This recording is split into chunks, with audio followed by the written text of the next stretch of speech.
Okay guys, first things first, when I do one of these projects, I always just film or take pictures of where everything's at, hose-wise, all these vacuum hoses and so forth, these clips and things, so that I have some sort of reference, wiring-wise, hose-wise, as to what was where. So this stuff always looks really intimidating in the beginning, but you watch a couple videos, and if you've done stuff like this before, it's actually quite easy when you do it firsthand. Even watching the videos is intimidating sometimes, but it's really quite simple. I've done a couple of these. I do my Mercedes Sprinter, which you know those cost a fortune to fix, and then, well, pretty much everything does today. But I also did the Lexus ES350s plugs and so forth. Now I'm doing a coil on this one. I got a bad coil apparently on number 3, which is the center one in the rear, which of course is the hardest one to get to. These are the other coils right up front here, the easy guys. So what you do is you kind of reference how these come apart. You'll watch a couple videos and see. I've obviously taken off the protective shroud that's over this thing. And so I'm going to replace that center coil on my own. I bought Denso ones. Apparently Denso is OEM equipment on these cars. I didn't want any aftermarket stuff or anything that wasn't original like. So I'll put a link down to those parts below, and hopefully this helps you guys. I'm going to piecemeal this video together because I'm not really big on editing, unfortunately, but I think I'll keep it simple for you, hopefully. Again, these aren't really as bad as they seem from the surface. So I'm probably gonna, what I did right now is I blew off all of the sand and dirt that was on here just so that I didn't have it knocking around while I was working on this thing. So I'm going to start by taking this stuff out so that I can get this entire intake off so that I can get to those back coils. And I'm after that center rear one. You got 1, 2, 3 and 1, 2, 3 in the rear. I'm after that center rear. All right, I'll piecemeal in next video in a second. Hang on. Okay guys, first things first, I took the air filter box off. Easy clip here. Hopefully you can see in this lighting. I don't have the best lighting. I tried to get the car in the garage because I'm in South Florida. As you can see, it barely fits. But so one hose clamp there. I left all this assembled. Other people take it apart. And then my air box, I'll vacuum that out. And I guess I need a new filter. Mine's a little dirty, so. And I'll probably clean this while it's out, the intake. And you can see this plug I removed. I got a couple hoses here. The only, tricky part on this was I just was real delicate on that clip. I pried it up a little bit with a pick tool. The other stuff's obvious hose removal stuff. And this little clip here was stuck in there to hold that wire. You can see how that looks. So you just kind of could pinch it from below. It kind of just pries up easily, so it's not a big deal. But I like to make sure everything's kind of OEM in the end and I don't break clips and things like that. So, all right, so that's easy. I'll remove a couple of these hoses and then I'll take this guy off so I can separate it from our big plastic intake thing. All right, I'll be back with you in a second. See how this goes. Talk to you in a minute. So far, no big deal. Okay, guys, in terms of tricky stuff, it's all pretty straightforward. I tried to take the whole thing out without removing this thing, the intake thing, the mass airflow, whatever, this thing. I tried to leave that attached, but now I see why they don't leave it attached. There's a bracket in there. I'll show it to you, which I probably, now I got more work. This was sitting in there like this, and this is like a slide in from the top and the bottom's hooked in. I undid the bottom thinking I could get it out, but this acts as an obstacle to getting it out. So once you remove this, the metal thing, the intake there, this thing, you can see this upper bolt, and that's what bracket you want to get out of there. So just take pictures of your hoses and wires, and then you'll see from behind it, everything's pretty easy so far. Behind it, you see that big white nipple there? That's got a couple hoses attached to it. As you can see, I've got to remove that last one. I think that's the only one holding it. But you can see the hose there in the center of the screen there with the clip on it. That came off of that large nipple. I got to remove that next one. And then I think she's free and clear. So then I'll block the holes of my intake so I don't drop anything in there. And I think we can be on our way to getting rid of getting out the coils. I'm doing the back 3 just because I'm in here. The center one is bad, and I will do all 3 so I don't have to go in here again for coils. My plugs were done. They still got like 25,000 miles on them, so I'm not going to do them at this time. All right, I hope that helps, and I will be right back with you. That's the only real tricky spot so far. Just keep track of your hoses and your connections with pictures. Take care. Hang on. Be right with you. Okay, guys, you can see you got the manifold over here out of the way. Just one line attached, but it's out of the way. I'm wiping away all the dirt and grit. There's tiny bits, even though I blew it off before I started. I'm wiping away with my bare finger, just like this, like you might have seen other people do. I'm just kind of doing this and then wiping it on a rag, because you can feel the grit with your bare finger. I'm wiping the entire surface, trying not to get anything in the holes, going like that, so we get it nice and clean. You can feel the grit. I'm just using a paper towel on my finger when I'm done wiping. And I'll go from there. Then I'll cover this up with a rag, and then we'll go after our coils in the back there. You can see them, kinda. Yeah, you'll see them back there. There's one. And remember, you can look at the clips here in the front to see how you gotta undo them. But okay, I'm gonna go after those back three. One of the things I always do is I always hit just about every little fitting with WD-40, a dab of it. Even these hose fittings, if you're trying to pull hoses off, like, I don't know, like this, you know, just a dab of WD-40 before you start and let it sit there and soak. It kind of goes into the crack and makes pulling it off easier so you don't break a nipple. And that helps a little bit. So I always just WD-40 a little bit of everything, all clips, all hoses, just a tiny drop to let it seep into the crack and loosen things up. All right, I'm gonna wipe off the rest of these cylinders, cover them up, and go after those coils. I'll be back with you in a minute. Okay, guys, just a heads up on something odd that happened here. I was noticing that this little gasket thing fell out when I pulled out the plug on the coil, and then I'm trying to figure out which one of these is not like the other. So as I pulled this one out, you can see there's no white thing inside there. That's what was holding that red gasket in. And the other two, you see that white thing and that white thing? So I believe that white thing is supposed to stay in there and hold that rubber gasket in. So what I think happened is one of mine kind of came apart, and the white thing, this little thing, stuck inside it. Now, I will reassemble that by shoving this back in with the gasket on that one that's missing it now. So now I've got to remember it was in this way with these bottom tabby things down. So I got to do that on the plug. So I'll shove that gasket in there and then put these tabby things on the downside on that one plug. All right, just wanted to make a note of that. So everything's going okay, pulling out the coils. I marked my bad one. So here's the theory. This is my bad one I marked with blue tape. This is the center cylinder 3, I believe. So I'm doing the entire, all 3 back ones, and here's the replacements. They're not identical, but they say that's okay because these are Denso OEM. They use 2 suppliers. And they are a little weird that they're not identical, but this one's rigid metal. These are like floppy all the way, so it's kind of a little bit spooky. But the theory is that I only have one bad one, and I will save these other 2 for when the fronts go. So if I pop a code on the front, I'll have 2 spares to throw in there. And those front ones are easy, as you know, you can change those in 5 minutes or 3 minutes. All right, go from there. Just wanted to give you a heads up on that little thing. Don't know what it is, or seal thing. Talk to you later. Okay, guys, the entire back bank of coils is replaced. To see if we can show them to you. There's the new one. You can see that nice little label. Another new one you can see under there, the blue label, and another third new one. I clipped them all back in. I tightened them up nice.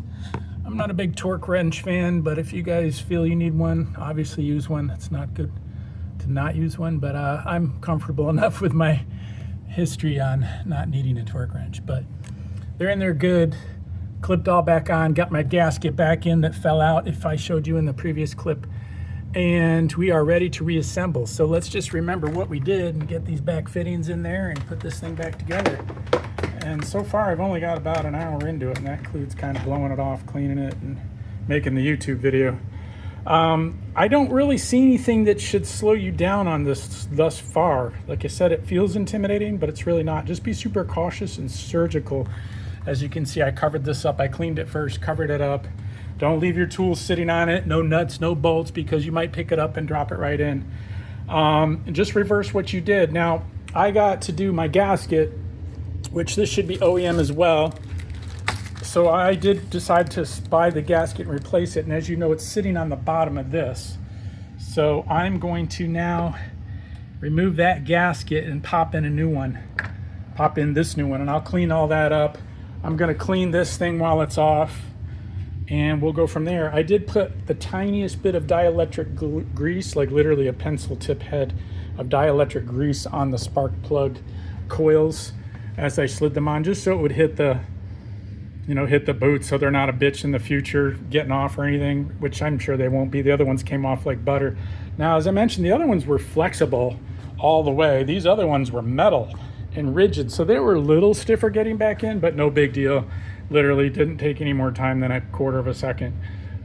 Just moving those hoses out of the way to kind of make it go in straighter because of the rigidity of the body of that new coil.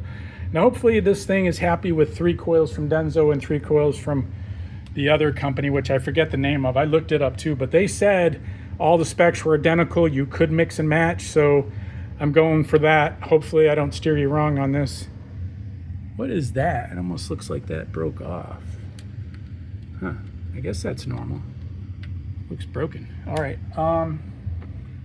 I'll talk to you guys in a bit once this is wrapped up and I got the gasket in. If there's any other issues with this gasket, I'll let you know. So talk to you in a bit. Bye. Okay guys, you can see I replaced my gasket. It only goes one way because that little nipple on top there, you can see this little nipple.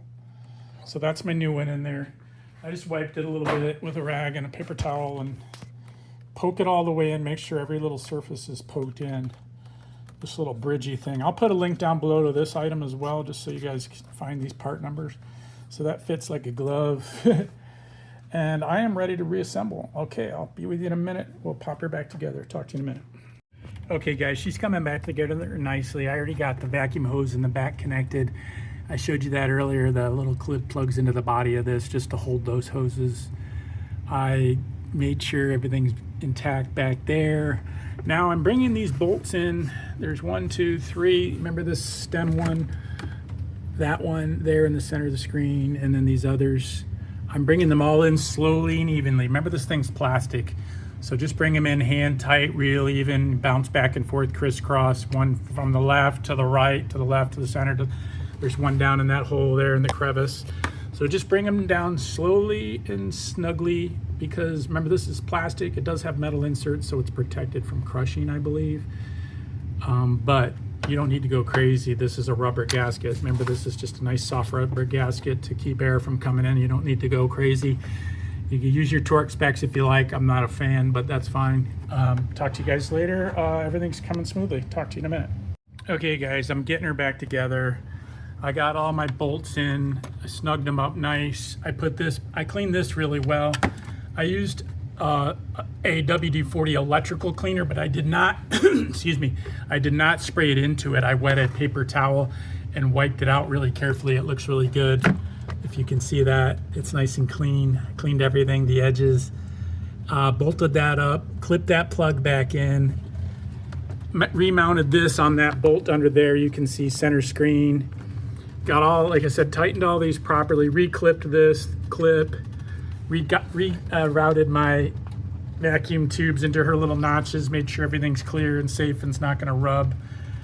Now I just have to I'm going to clean the air box out. You can see it's filthy. I'm going to vacuum it out, wipe it down. My filter needs to be replaced, but I'll vacuum it for now and order a new one today. All I got to do now is put in the air box, and that's easy. So hope that helps you guys. This should be simple. All the links to the parts will be down below. I stuck to OEM. I didn't want to screw around. I'll let you know how it runs, and hopefully the code clears itself. It did last time for a minute. Hopefully it'll clear itself this time as well after a couple restarts and some miles. Talk to you guys later, and I'll reattach a final solution or a final video on this when I get the airbox in and start her up and run her. Talk to you in a bit. All right guys, I made one mistake. I forgot to install that back bracket. I kind of had laid everything out. I should have looked at my bench and seen the parts laying there, but I kind of scattered tools on top of them, which was a mistake. I'll recommend don't do. Lay out your parts as you take them out in a nice neat order, you know, and then don't lay your tools on them, and then you won't miss a part. I had to take the airbox back off, undo this. I managed to get the bracket in there without taking off this thing. It's so you can do that. So if you wanted to leave this on, you could, because you can get that upper nut on that. It's about that long, the bracket. It supports back here for some reason, I guess probably from vibration or whatever, because it's kind of hanging out here floating. So that works. I got it back on, tightened it up good. I used kind of a pivot socket to get in there and get some torque on it without having to take this off. So it's not a big deal. It just took me a few extra minutes. It's kind of a dumb mistake, but just look around for your parts. I was just doing my double check and I'm like, oh crap, what's this on the bench, of course.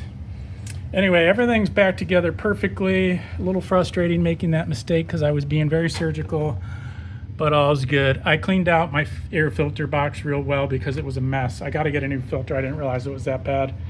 And I think I'm good to go. I'm gonna put the cover back on, the big shroud thing, the pretty Lexus thing, and fire it up. Or maybe I'll leave that off for now, and then I'll run it outside and then take it for a little ride and then put that on. All right, I'll let you guys know how it goes. I'll talk to you later. Again, down below is all the links to the parts you'll need. And that's the most difficult part of it, really. I mean, there really wasn't anything insurmountable. It's all very easy. Just taking your time, laying your parts out, taking pictures ahead of time to remember what goes where. But again, there's just no other options for what goes where.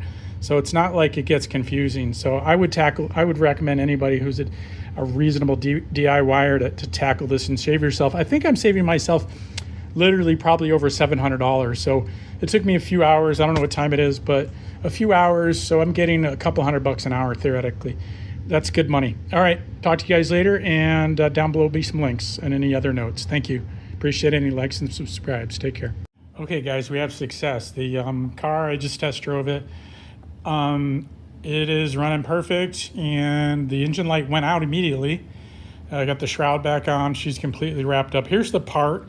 It was a Denso. Again, this is supposed to be OEM. They had two manufacturers they used. Denso was one of them. Here's the part number, and again, there'll be links down below to this part. So 67-1311 and ignition coil. They're a little different than the originals. The other ones were dome topped and these are flat topped. You'll notice, see the flat top on that. I guess they do not matter. So all's good. I did the gasket as well. Hang on one second, I'll go outside and, well, I guess I don't need to go outside. You got the gist of it. The RX350 is running good, no lights on, all's good. I hope that helps you guys. Appreciate it. Likes and subscribes. Again, links will be down below. And I think I saved over 700 because, or about 700 because Lexus was going to do one bad coil on the back bank, meaning that if something else happened on the other two back there, they'd have to do all that labor all over again. So the smart thing to do is replace all three back there, and hopefully you'll never have to revisit that back bank. And I have two spares now, as I mentioned, because I marked which one's my bad one with the blue tape. And now if I have any issues, I probably shouldn't bounce them around, but if I have any issues, I'll have two spares here. This is the culprit, supposedly. And hopefully I won't be throwing any more engine lights for a while. If I do, I'll have to figure out which one it is and swap it out. Hopefully it'll be the front bank and not some faulty Denso new one. All right, hope that helps you guys. Appreciate likes and subscribes again. And it's really not a big deal. Just pay attention. Don't make the mistake I made and forget that back bracket. Put your parts all out in one area right here. Don't put your tools on top of it and you won't forget anything. Take care.